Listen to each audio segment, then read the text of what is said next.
Assalamualaikum pemirsa. Menteri Agraria dan Tata Ruang atau Kepala Badan Pertanahan Nasional Nusron Wahid mengungkit lagi pernyataan tentang 46% lahan non-hutan di Indonesia yang dikuasai hanya oleh 60 keluarga. Hal itu diungkapkannya dalam paparan mengenai distribusi dan penguasaan lahan nasional dalam acara pengukuhan dan Rakernas 1 PPIK PMII periode 2025 sampai 2030 di Hotel Bidakara Jaksel Minggu 13 Juli 2025. Pernyataan ini sebelumnya diucapkan oleh Menteri Nusron di Jakarta pada 8 Mei 2025.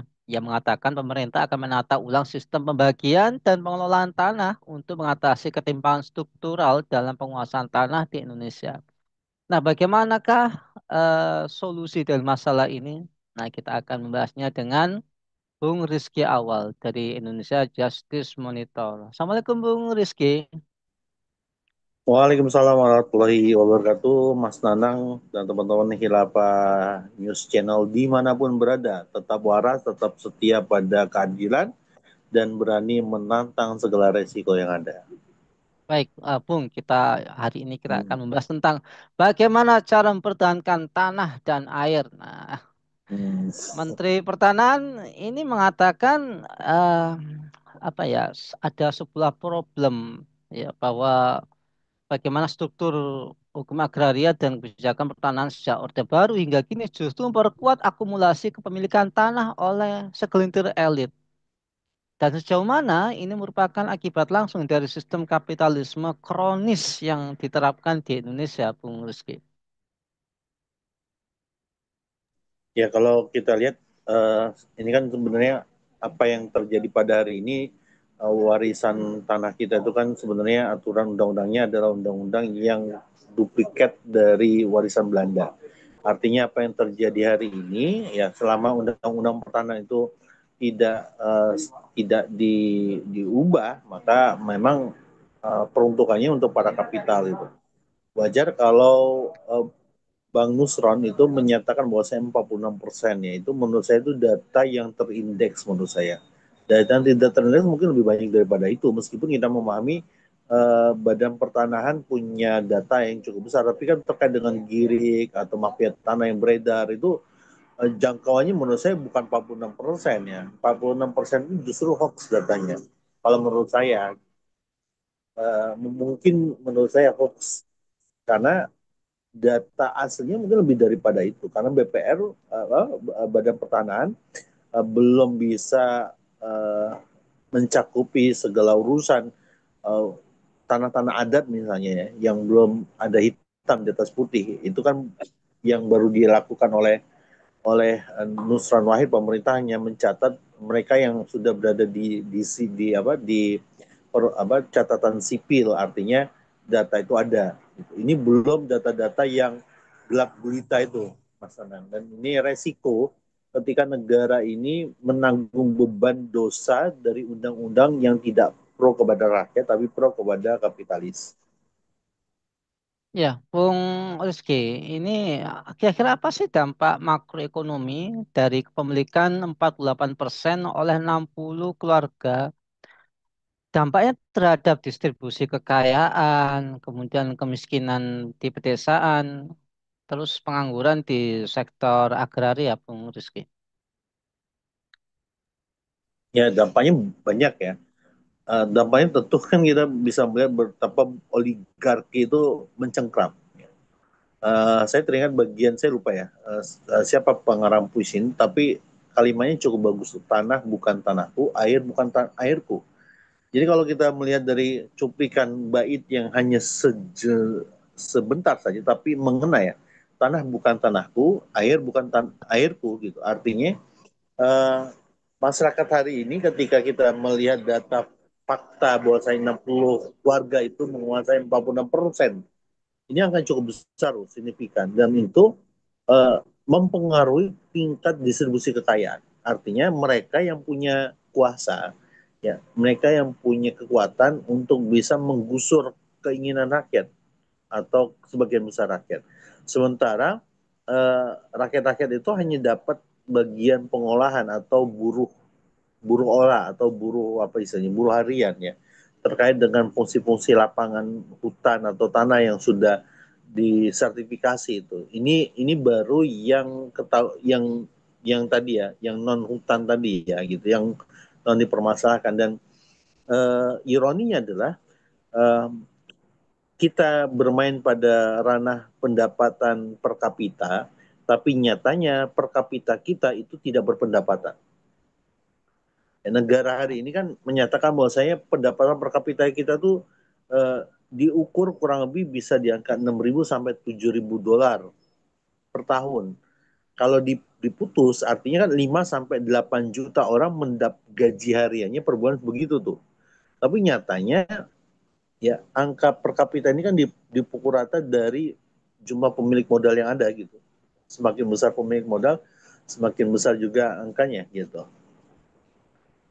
Baik, Bung Rizky, menurut berita Ya, ada peran dari kapitalisme global dalam monopoli lahan, kemudian land grabbing atau perampasan lahan, dan ini bagaimana kok bisa seperti ini dan katanya sih ada relasi dengan oligarki lokal. Ya, jadi ada oligarki lokal, ada oligarki interlokal, mungkin kayak gitu ya. Atau gimana, Bu? Silahkan.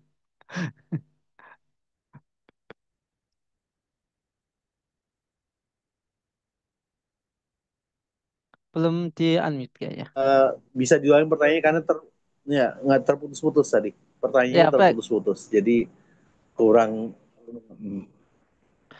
Baik, Bung Rizky, dalam kerangka kapitalisme global, bagaimana sih peran investasi Hmm, asing dalam monopoli lahan dan istilahnya land grabbing atau perampasan lahan? Lantas relasinya dengan oligarki lokal itu gimana, Bu? ya ini bukan saudara kandung, tapi kepedulian antara oligarki lokal dengan internasional itu sangat kait mengkait gitu ya. Jadi begini, oligarki luar atau perusahaan-perusahaan besar itu butuh jembatan agar mereka bisa mengelola tanah-tanah itu. Maka untuk diakui pengelolaan tanah-tanah itu adalah milik rakyat, maka mereka akan bekerja sama dengan oligarki-oligarki lokal. Sehingga investasinya dari asing, pengelolaannya dari lokal. Yang pada ujungnya ya, yang lokal ini bukan mengelola, tapi hanya sebatas perizinan saja dan upeti ibarat kata. Yang tetap mengelola itu ya investor, investor tadi. Nah, itu yang kita melihat ironi yang terjadi pada hari ini. Itu baru yang asing-asing dan swasta yang terlibat ya. Artinya tidak ini belum terkait dengan individu-individu yang punya di desa-desa yang dia tuan tanah ya, yang dia sebagai kepala suku, kepala adat segala macam, yang dia punya hak untuk bisa dapat dapat apa dapat bagian dari keuntungan itu gitu. Artinya hubungan itu ada dan sangat erat karena ini sangat kait mengkait. Investor punya dana tapi dia tidak punya perizinan, yang lokal dia punya perizinan tapi nggak mengeluarkan dana gitu. Iya, Bung Rizky, eh, pemerintah punya program sertifikasi lahan dan legalisasi aset. Namun ada kekhawatiran dari sejumlah pihak berdasarkan fakta ada sertifikat ganda atau apa namanya sertifikat yang ditumpuk dengan sertifikat lain. Nah, bagaimana supaya program ini tidak disalahkan oleh oligarki jahat? Ya, oligarki ya pasti jahat kan gitu ya. Oligarki dan kroni-kroninya di dunia internasional untuk melakukan penjajahan real berupa grabbing lahan di Indonesia ini, Bung Rizky. Ya Bu Nanang ya. Eh, kalau kita perhatikan terkait dengan apa yang terjadi hari ini gitu, eh, dan pemerintah berupaya melakukan tindakan-tindakan itu dan mengurangi tadi ya ketergantungan kepada para oligarki lokal dengan memberikan keluasan kepada sertifikat sertifikat tanah kepada individu-individu rakyat. Ini permasalahannya bukan solusi pragmatis yang harus diberikan. Rakyat diberikan surat, sertifikat, kemudian nanti dilegalisasi dan menjadi hak milik mereka. Yang perlu kita lakukan itu adalah kita mengetahui benar bahwasanya betapa banyak mafia tanah bermain di negeri ini tercinta gitu. Kalau tadi Bung Nanang mengatakan ada sertifikat ganda, itu bukan satu dua oknum, artinya beberapa oknum memanfaatkan ini. Artinya apakah sertifikat tanah yang diberikan negara kepada individu ini akan menyelesaikan masalah? Tidak, justru akan menjadi cuan-cuan baru bagi oligarki dan kepentingan-kepentingan mafia-mafia tanah itu gitu. Jangankan yang kelas receh ya, sekelas yang artis ataupun misalnya dulu mantan juru bicara Departemen Luar Negeri itu ya, saya lupa namanya, juga orang tuanya kena dampak dari apa, mafia tanah gitu ya. Bahkan sekelas artis juga ada beberapa yang terkena mafia tanah gitu. Artinya uh, nonsen bagi saya gitu. Artinya kalau mau serius nih Bung Nusron, maka seriuslah untuk, ya pemerintah tuh tahu lah gitu siapa yang bermain di mafia tanah. Soal data pemerintah lengkap. Pertanyaannya, pemerintah mau berani nggak gitu untuk bisa menghabisi atau mengungkap hal-hal ini gitu? Atau jangan-jangan tambal sulam memberikan solusi di samping pemerintah tidak berdaya kepada perkara mafia tanah yang beredar di negeri ini gitu.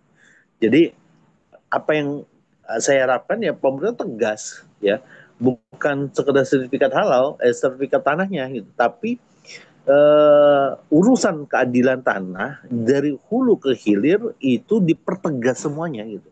Jangan hanya sekedar lip service saja, hulu ke hilir.